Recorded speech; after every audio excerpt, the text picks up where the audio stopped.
महाश्वेता देवी की भूमिका न केवल साहित्यिक रूप से महत्वपूर्ण है बल्कि सामाजिक क्षेत्र में भी उनकी महत्वपूर्ण भूमिका के लिए उन्हें कई पुरस्कार मिले। महाश्वेता देवी की यह जानने में दिलचस्पी रहती थी कि हिंदी में इस वक्त क्या हो रहा है। उनकी इच्छा थी कि कोई ऐसी पत्रिका निकले जो भारतीय भाषाओं के मध्य पुल का काम करे।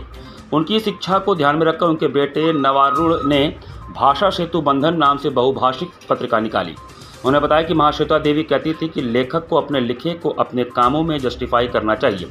ऐसा न लगे कि आप जो लिख रहे हैं वो आप वो नहीं है। उक्त बातें काशी हिंदू विश्वविद्यालय के बांग्ला विभाग और सामाजिक विज्ञान संकाय के महिला अध्ययन एवं विकास केंद्र के संयुक्त तत्वावधान में आयोजित स्वातंत्र्योत्तर स्त्री रचनाकार और महाश्वेता देवी मानवीय सरोकार एवं स्त्री संदर्भ नामक अंतर्राष्ट्रीय संगोष्ठी का उद्घाटन वक्तव्य देते हुए सुप्रसिद्ध कथाकार काशीनाथ सिंह ने कहा। प्रख्यात कवि और साहित्य अकादमी पुरस्कार प्राप्त प्रोफेसर अरुण कमल ने कहा कि महाश्वेता जी के उपन्यासों में हमेशा यह बात दिखाई देती है कि जीतना महत्वपूर्ण नहीं है बल्कि संघर्ष महत्वपूर्ण है। महाश्वेता देवी के लगभग उपन्यास ऐतिहासिक उपन्यास की श्रेणी में आते हैं। वे कहती हैं कि महाश्वेता जी के अलावा मृत्यु पर इतना किसी ने नहीं लिखा।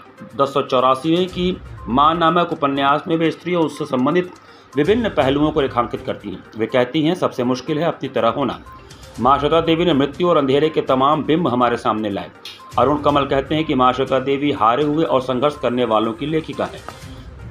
काशी हिंदू विश्वविद्यालय के कला संकाय के अध्यक्ष प्रोफेसर सुषमा घिरड्याल ने अध्यक्षीय उद्बोधन देते हुए कहा कि महाश्वेता देवी का नाम ही उनके जीवन को रेखांकित करता है।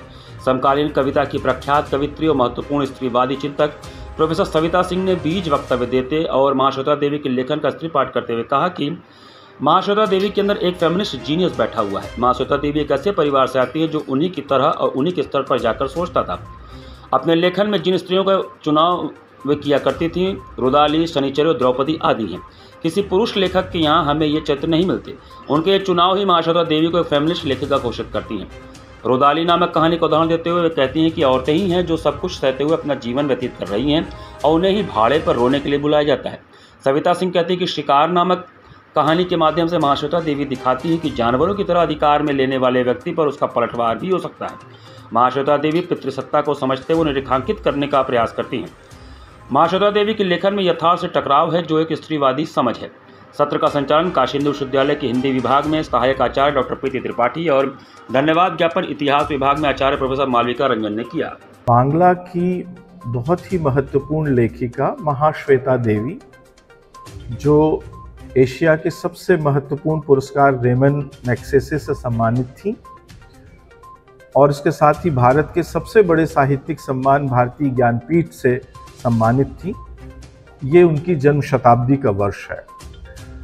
काशी हिंदू विश्वविद्यालय के स्त्री अध्ययन एवं विकास केंद्र और बांग्ला विभाग ने मिलकर उनकी जन्म शताब्दी के अवसर पर ये 3 दिवसीय अंतर्राष्ट्रीय गोष्ठी आयोजित करने का फैसला लिया है।